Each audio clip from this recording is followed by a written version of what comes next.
Hi everybody, this is Mr. Falco, and today we're going to talk about translating absolute value functions.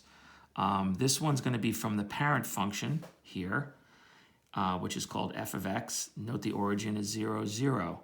And these operate the same way as the parabolas did, okay? With the inside lies and the outside tells the truth. So here we are, we have f of x. Here's the absolute value function.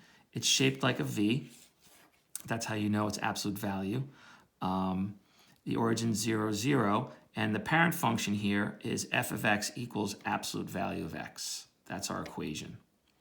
Now we want to make a new graph, a new equation. We're going to call this one g of x. And in order to make g of x, and these are the directions here. So we're going to take f and x plus 4 and then plus 2. Those are the directions. That's how we're going to move our parent function. All right, so knowing that inside lies and outside tells the truth, we're going to be moving our parent function 4 units to the left and then 2 units up. All right, so if we do that on our graph, you'll notice our vertex moved 4 units to the left and 2 units up, and that's our new graph here called g of x. So if we want to write the equation for g of x, remember this is an absolute value function. The equation for g of x is absolute value of x plus 4 and then plus 2. Notice the vertex of the absolute value function is negative 4, 2. And here's my new equation, okay, of g of x, x plus 4, absolute value of x plus 4 plus 2. So g of x is a translation or slide of f of x, and we went 4 units to the left and we went 2 units up. All right, so that's how we do that. Now let's look at an example. We're going to translate another absolute value function, but this time we're not going from the origin, okay? Here we have f of x. This is our first one here. That's given to us. Our vertex is 2, 1. So our equation for f of x is here. F of x equals the absolute value of x minus 2 plus 1. Again, notice inside lies, outside tells the truth, okay? So our directions, we want to make a new equation, a new graph. We're going to call the new one k of x. Here are the directions. We're going to take the f of x function, so it's going to be f of x plus 4 plus 2. These are our directions. So we're going to be shifting our f of x graph.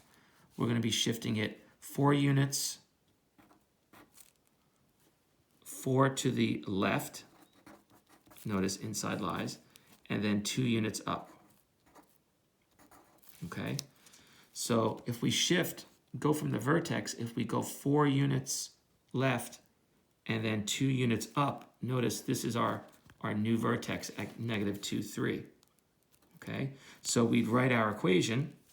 K of x is our new one. K of x equals the absolute value of x plus 2 and then plus 3.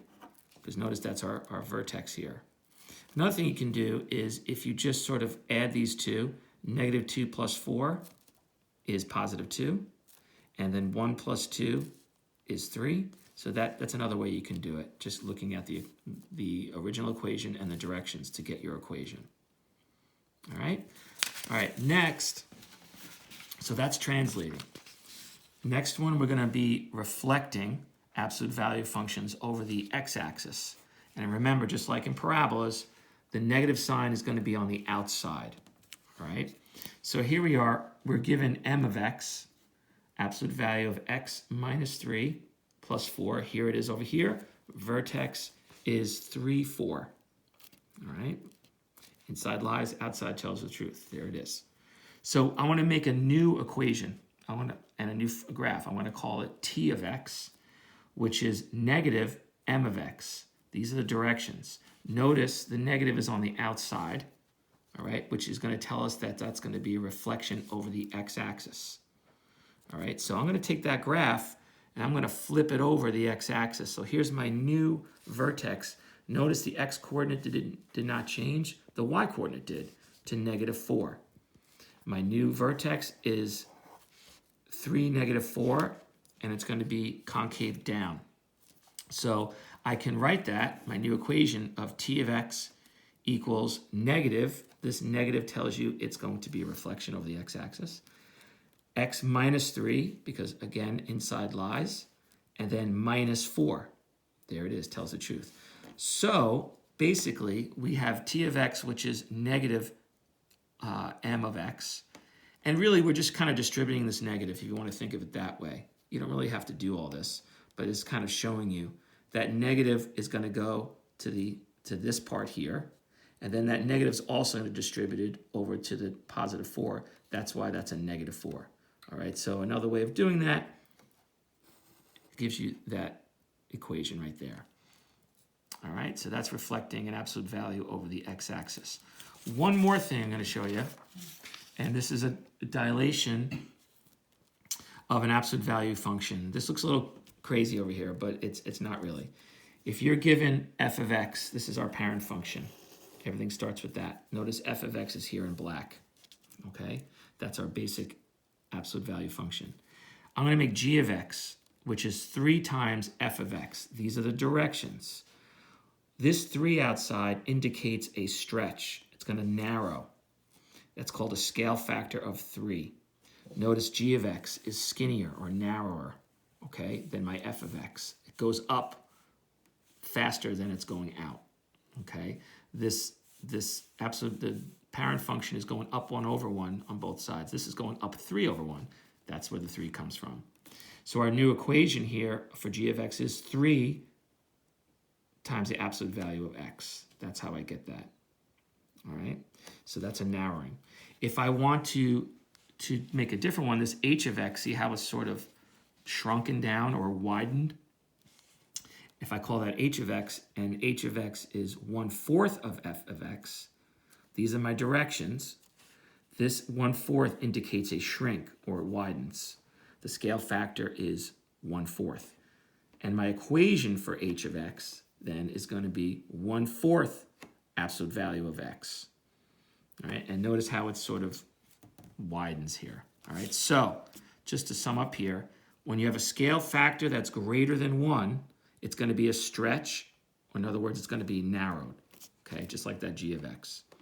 If the scale factor is like a fraction or between 0 and 1, okay, remember a negative means something else. A negative means a reflection. But if the scale factor is between 0 and 1, or a fraction, it's going to be a shrink or it's going to widen. All right, so you can check all these on your calculator or use Desmos to see how they change when you dilate them. And I hope that helps. See you guys soon.